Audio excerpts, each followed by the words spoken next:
Bonjour François. Bonjour François, bonjour tout le monde. La semaine dernière, j'ai donc fait un billet dans lequel je donnais mon avis sur cette histoire de statue de Léopold II. Beaucoup de réactions, on sent que les gens sont vraiment nerveux avec cette histoire.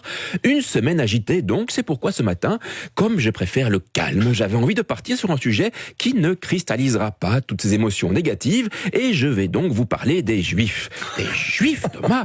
Mais est-ce que vous êtes bien qualifié pour parler du sujet? Eh bien voilà François, vous posez la bonne question. Qui peut parler de qui peut parler de quoi, et qui peut comprendre qui est qui ou qui est quoi?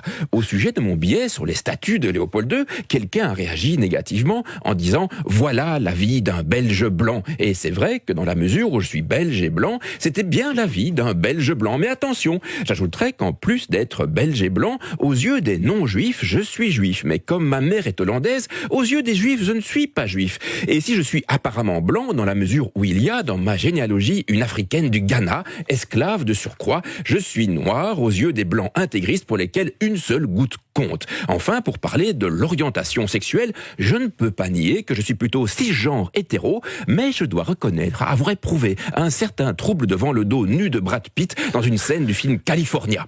Enfin, si mon âge réel commence à ressembler à celui d'un vin vraiment très cher, mon âge ressenti est très exactement de 14 ans et demi, l'âge où l'on ne pense qu'à baiser, mais on s'amuse encore à sauter dans les flaques. Quant à vous, François, s'il ne fait aucun doute que, comme moi, vous êtes belge et blanc, vous êtes plutôt blond et vous avez les cheveux raides. De plus, selon les archives de la Stasi, vous n'êtes pas juif. Cela vous rend-il plus légitime pour parler des blonds ou moins légitime pour parler des boucles? François, vous est-il impossible de comprendre ce que ça fait d'être bouclé ou juif? Ou bien peut-on vous interdire d'émettre la moindre opinion, le moindre avis sur ce que cela fait d'avoir comme nom Thomas, car le vôtre est François?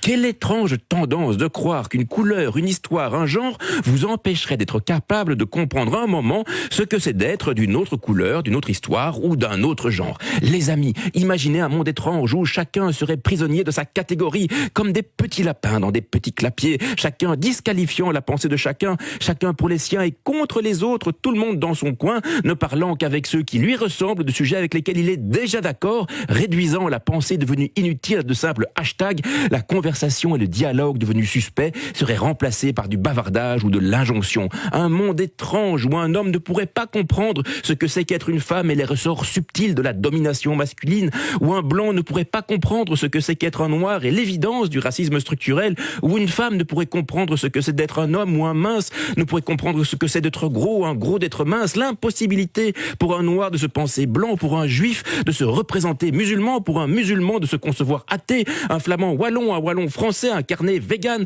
pour un mec de droite de comprendre un mec de gauche, et tout ça inversement, un monde de murs bien hauts, de frontières bien dures et de portes bien fermées. Alors François, mon copain du matin, est-ce que c'est ce monde-là que vous voulez? Oh non Thomas, quel cauchemar, on doit vraiment sentir le renfermer. Y a-t-il une solution pour éviter ça? Mais oui François, oui les amis, ce matin, bonne nouvelle, il y a une solution simple, gratuite et disponible à l'infini, et cette solution, c'est une faculté merveilleuse qui s'appelle l'imagination. L'imagination, ce super pouvoir nous permettant de nous projeter vers ce que nous ne sommes pas et de voyager à travers toute l'étendue de l'expérience humaine. Mais alors Thomas, dites-nous comment développer son imagination et sauver le monde, mais avec la littérature, François, cet artisanat du pauvre qui vous ouvre le monde sur le monde de tout le monde. Lisez James Baldwin ou Toni Morrison et vous serez un noir américain. Qu'est-ce que c'est qu'être gay? Lisez La confusion des sentiments ou En finir avec Eddie Bellegueule. Lisez Philip Roth et vous serez un juif à New York. Qu'est-ce que c'est qu'être arabe? Et lisez Naguib Mahfouz, Assia Djebar ou Mohamed Choukri. Lisez beaucoup, lisez souvent, lisez à travers tout et vous verrez que petit à petit, vous aurez la chance de devenir un peu plus que simplement vous-même. Voilà, à la semaine prochaine.